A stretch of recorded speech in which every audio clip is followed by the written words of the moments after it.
अस्सलाम वालेकुम नाज़रीन, मैं हूं वसीम अली और आप देख रहे हैं Wasim Ali official YouTube channel. नाज़रीन, आज DGISPR अहमद शरीफ साहब ने एक बड़ी दबंग किस्म की प्रेस कॉन्फ्रेंस की है और चूंकि जब DGISPR किसी किस्म की कोई प्रेस कॉन्फ्रेंस करते हैं तो वो बड़ी मानी खेज होती है और बड़ी ही जो है वो अहम होती है। अब चूंकि उन्होंने जो प्रेस कॉन्फ्रेंस की है ये 9 मई से रिलेटेड है और 9 मई को अभी होने वाला है 1 साल। आप कह सकते हैं कि 9 मई का जो वाक़या है उसकी बरसी को सिर्फ चंद दिन ही बाकी हैं और उससे कबल DGISPR ने प्रेस कॉन्फ्रेंस की और उस प्रेस कॉन्फ्रेंस के अंदर क्या इमरान खान को लिए कोई मुआफ़ी के चांसेस हैं, क्योंकि इस प्रेस कॉन्फ्रेंस के अंदर इमरान खान की मुआफ़ी के लिए कुछ शर्तें भी बताई गई हैं। अब वो कौन सी शर्तें हैं वो भी आपके सामने रखेंगे और इस प्रेस कॉन्फ्रेंस के अंदर कैसे तरीके इंसाफ को और इमरान को एक्सपोज किया गया पाक फौज के इदारे की जानब से, इसके ऊपर भी आपके साथ डिस्कस करेंगे। होगी आपसे गुजारिश कि अगर आपने अभी तक हमारे चैनल को सब्सक्राइब नहीं किया तो काइंडली अभी हमारे चैनल को सब्सक्राइब कर लें, बेल आइकन को प्रेस करना मत भूलिएगा।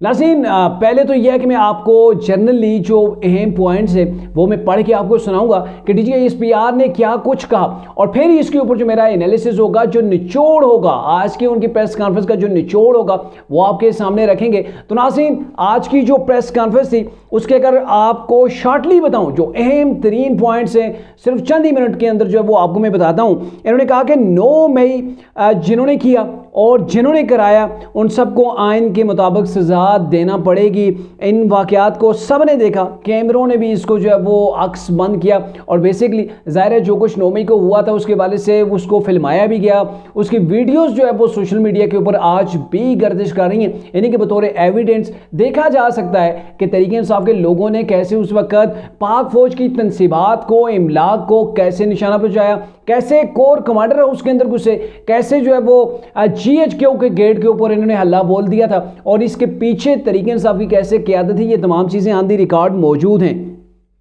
फिर DGISPR साहब ये कहते हैं कि सच सामने आ गया तो फास जो है ना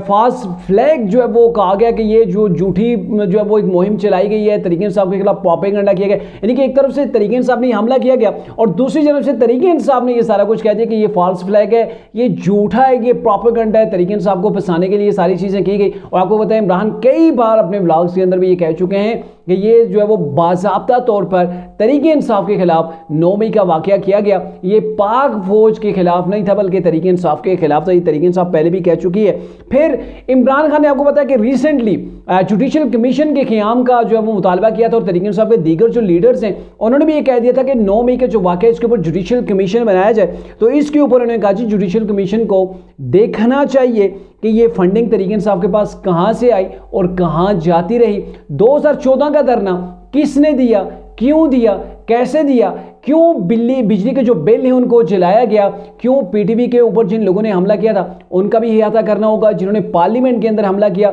उनका भी अहाता करना होगा। DGISPR के मुताबिक जो 2000 जो है वो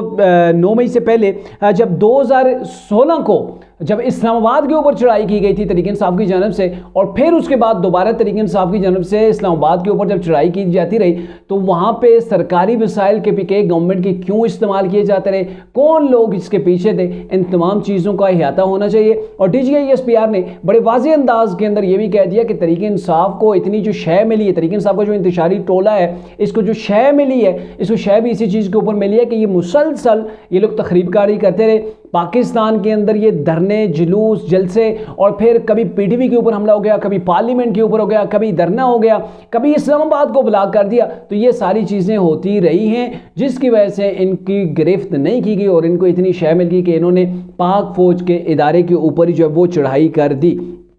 इसके बाद इन्होंने ये कहा कि बातचीत जो है ये सियासी जमातों का हुस्न है वो आपस में करें, यानी कि उनके कहने का मतलब ये था कि इमरान बार बार कह रहे हैं मैंने DGISI से बात करनी है, मैंने तो आर्मी चीफ के साथ डायलॉग करना है। तो उसके ऊपर तरीके इंसाफ को शट अप कॉल दे दी गई है कि बातचीत जो है वो ये सियासी जमातें आपस में उन्हीं को ज़ेब देती हैं, इसमें हमें जो है वो इन्वॉल्व न किया जाए। फिर ये कहा गया कि कमीशन बनाए और उसकी मुकम्मल तहकीकात 9 मई की होनी चाहिए, वहाँ पे दीगर चीज़ों की भी तहकीकात होनी चाहिए। फिर ये कहा गया कि झूठ और प्रोपेगेंडे के ज़रिए से बच्चों की ज़हन साजी की गई और जो लीडर्स है तरीके इंसाफ के इन्होंने उनको अहदाफ बताए कि आपने किस किस मकाम के ऊपर हल्ला बोलना है, कौन कौन सी जगहों के ऊपर आपने जाके जो है वो तरीके जो पाक फौज है उनकी तनसीबात को कैसे निशाना बनाना है। तो बेसिकली वहाँ पे एक वीडियो भी दिखाई गई कि पाक फौज की जानब से DGISPR की जानब से, उस वीडियो के अंदर भी बहुत से एविडेंस थे कैसे जिन्ना हाउस को टारगेट किया गया, कैसे जो है वो पाक फौज के जो शहीद जवान थे उनके पुतलों को जो है वो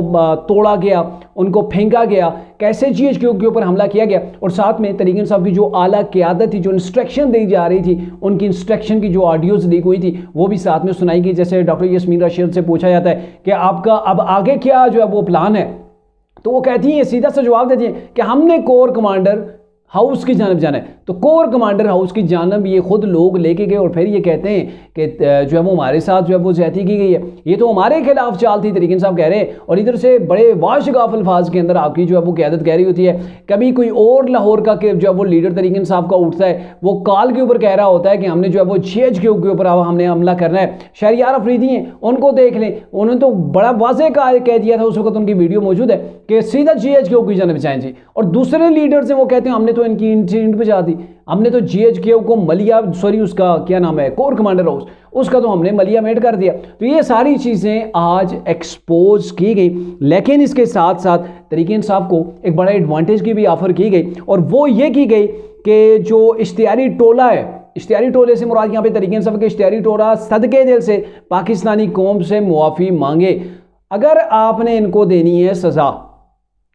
तो फिर तो मुआफ़ी की तो बात ही ना करें, क्योंकि अगर इदारों ने इनको सज़ा देनी है तो फिर आप इनसे मुआफ़ी क्यों मंगवा रहे हैं, क्यों आप चाह रहे हैं कौम से मुआफ़ी मांगे। तो मेरे ख्याल में ये तमाम की तमाम चीज़ें दिखाई गई, कैसे तरीक इंसाफ ने IMF को ख़त लिखा, कैसे 9 मई किया, कैसे पार्लियामेंट के ऊपर, कैसे PTV के ऊपर, कैसे 2014 का धरना, कैसे फैज़ाबाद धरना, ये तमाम धरने हुए, IMF को ख़त लिखा गया पाकिस्तान की मैशत को डीरेल करने के लिए, पाकिस्तान को डिफ़ॉल्ट के अंदर पहुँचाने के लिए। तो इनकी जो है वो तहकीकात होनी चाहिए, और साथ में ये भी कह दिया गया कि अगर ये कौम से सदके दिल से जो है वो मुआफ़ी मांगे। अब इसका मुराद जो ली जा रही है वो ये है कि टेक्निकली कि अगर इमरान खान शर्मिंदा होते हैं, जो इल्ज़ामात उनके ऊपर हैं, 9 मई की जो उनकी गलती है उसको वो एडमिट करते हैं, अगर वो मुआफ़ी मांगते हैं, तो यहाँ पे ये ट्रांसलेशन इसकी बन सकती है, जो इसका मतलब निकल सकता है वो ये भी निकल सकता है कि फिर उनके वाले से सोचा जाएगा। यानी कि अगर इमरान अगर एडमिट करते हैं कि हाँ भाई उनसे गलती हुई है, उन्होंने जो किया वो गलत किया, उनको नहीं करना चाहिए, तो ये सारी की सारी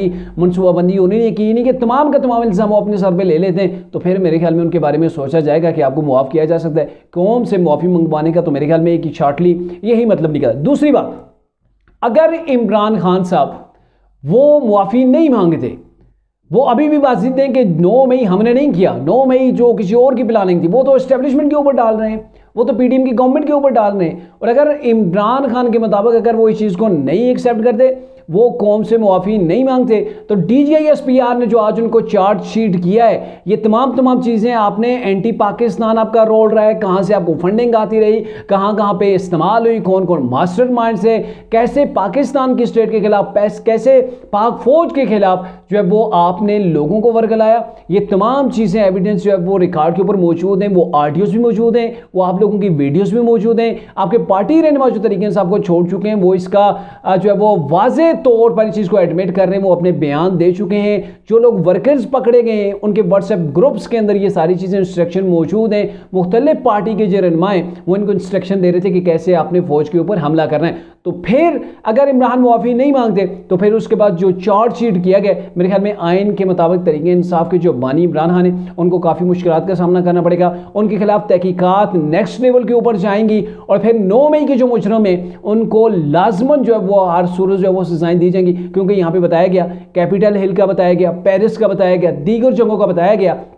कि वहाँ पर जो हमले किए जाते रहे, तो वो हमले इस लेवल के नहीं थे कि वहाँ पर उन्होंने अपनी फ़ौज को जो वो हमला किया, उन्हें अपने बानी का जिन्होंने आपको मुल्क दिया उसको घर को ही जला दिया। तो ऐसा वहाँ पे कुछ भी नहीं हुआ। सड़कों के ऊपर मुजाहरे होते रहे, वहाँ पे कुछ ऐसी चीज़ें जो वो एक्टिविटीज़ देखती रही जो अनयूजुअल होती रही। तो उन चीज़ों को लेके उन लोगों को किसी तौर पर भी मुआफ़ी नहीं मिली, उन्होंने जो है वो प्रोपेगेंडा उनको मजीद करने की गुंजाइश नहीं दी और हम भी यहाँ पे नहीं देंगे। तो इट्स मीन कहने का मतलब ये है कि अब तहरीक-ए-इंसाफ अगर इसको मनवन तस्लीम करती है और फिर मुआफ़ी मांगती है तो तहरीक-ए-इंसाफ के लिए रास्ता निकल सकता है। अदरवाइज तहरीक-ए-इंसाफ जो अभी घुटने घुटने फांसी हुई है, टाइम नहीं लगेगा कि उनकी गर्दन जो है वो भी डूब जाएगी इस दलदल के अंदर, ऐसी दलदल के अंदर कि वहाँ से इनका निकलना सियासी लिहाज से नामुमकिन हो जाए।